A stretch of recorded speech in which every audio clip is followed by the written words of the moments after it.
Hi there, I'm Bryce. With all the stress that's coming up in the world these days, I want to share some ways in which anyone can bring about a little bit more inner peace, mindfulness, and meditation into their everyday life. If it feels like your only break during the day is lunch, then mindful eating might be the way to go. It may seem tedious at first as it helps you slow down while you chow down, but it's a healthier way to eat according to some nutritionists. Some Buddhist practitioners like Pema Chodron and Thich Nhat Hanh have written about mindful eating. I tend to favor Pema Chodron's 3-bite practice. In this method, before taking the first bite, one pauses to think of those who have shared some form of wisdom with themselves personally.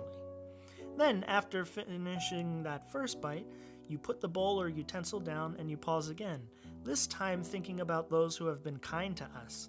Then, after ingesting the second bite, one does the same thing as before by putting the bowl or utensil down, but then pausing to think about those who are suffering.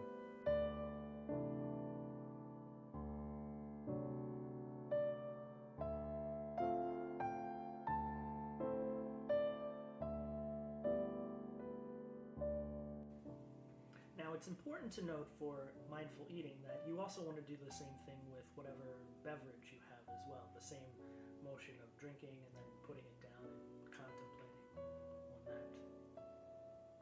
Now, as I mentioned, there are a couple different ways you can practice mindful eating, and I described one of them in the video, but I also wanted to describe the other one just in case you wanted some variety. Sometimes I practice Thich Nhat Hanh's more traditional method of mindful eating. In this meditation method, you visualize your ingredients of the meal from nature. In your mind's eye, see where each part of your meal grows. See what the entire plant looks like.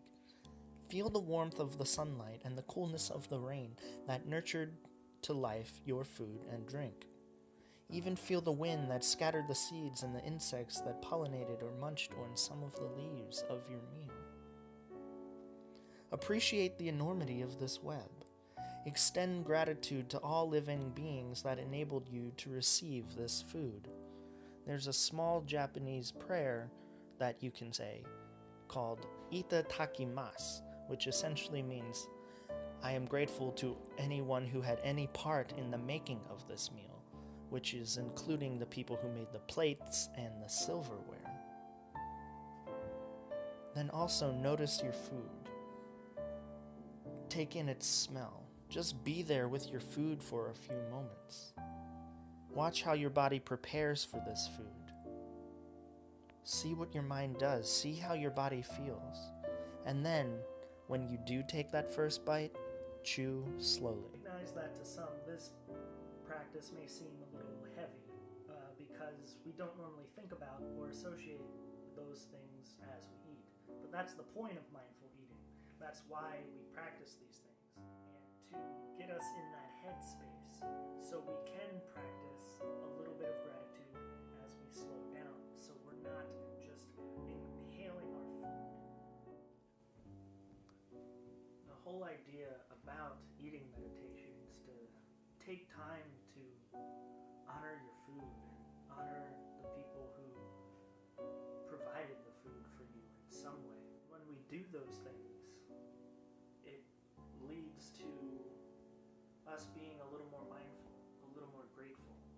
It allows us to slow down, which is something we need to do when we eat, especially us Westerners. Very much need to slow down as we're eating. So if you like that, as always, feel free to subscribe to my YouTube channel or go on my website. But as always,